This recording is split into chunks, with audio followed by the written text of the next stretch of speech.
What's up, everybody? I'm Dave Oster here from Most Valuable Podcasts. I'm here to bring you a Team Need Draft podcast.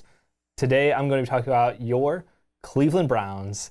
Yes, I know it's a little bit of a sore topic to talk about the worst team in the league, but you know what? There are some perks to being the worst. You do get that number one pick in the draft, and boy, does it come in handy this year. You have someone as good as Myles Garrett up there at the top, right waiting for you. The only standout pick at that number one spot. I know there's some people out there who are talking about, oh, but we need a quarterback. Look, this year is not the year to go out and spend a number one on a quarterback. There's just the talent's not worth the pick. Plus, guess what? You got picks later. Don't worry about it. Maybe later we'll come back.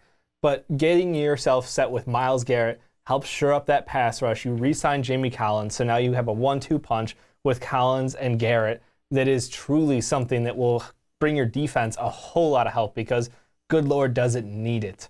So then you're sitting there looking at, all right, well, what else do we need outside of quarterback? You know, if I'm going to push that off till later, I'm thinking that secondary. I really want to finish shoring up this defense right away. There's a ton of depth in this draft. So you have a pick at 12. The question here is whether you're going to keep that, move up, move back. There's been a lot of discussion. Personally, I think I would go with either, if one of the safeties are available, either Hooker or Adams. I don't think either one will be. So I would probably take best corner off the board at that point. The biggest question here is like how that's going to unfold. I talked about how Garrett's the only number one on the board. After that, it's a whole lot of question marks for what's going to go down in between. So I think you take the safe pick here, take best player available in the secondary, whether it does end up being someone like Adams or Hooker, or if it is just best corner on the board.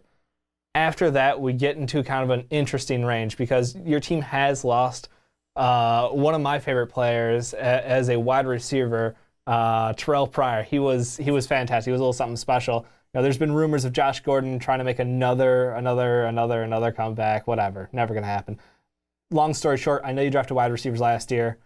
Nothing really has stood out a ton. You did get some good production in very short spurts, but I'm still thinking I want to attack that wide receiver position, probably in the third round. And then the final one, just a little cherry on top for me is probably gonna hate me for it. I think Chad Kelly. I think Chad Kelly going with a late quarterback here. And I'll tell you why. Look, Chad Kelly is. I know he's coming off an injury, which is why you're going to give him a discount because he has a great mind for football. He's one of the highest IQ guys in the draft. So you're getting a guy with a great IQ and a fantastic arm. So he has all the talent you need to be a successful quarterback going forward. You just have to let him recover from this draft or recover from this injury, and you can pick him up late in the draft. I think it would be an absolute steal for you. So if you want to run with, Brock Osweiler or Cody Kessler, personally, I like Kessler. I think what he showed you out last year is enough to get him another chance playing for this team, leading this team.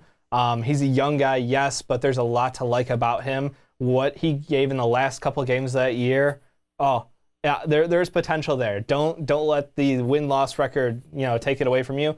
Look, he can run an offense in a pro style. And I really think that, let him run the year, see how it goes.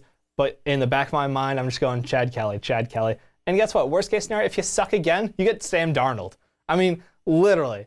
I know look, be realistic. You're not a win now team. Let this unfold. Let it breathe. Let it take its time. Get the best players available early in this draft. You have plenty of picks. Fill out the roster. Take your time. This is not we need that one special piece to put us over Browns. So, and let me know what you guys think down below. I'm sure you don't totally agree with what I'm telling you, but I want to hear. I want to hear that feedback from you. If you want to check out any other draft need videos, they're somewhere over there. Thanks for watching.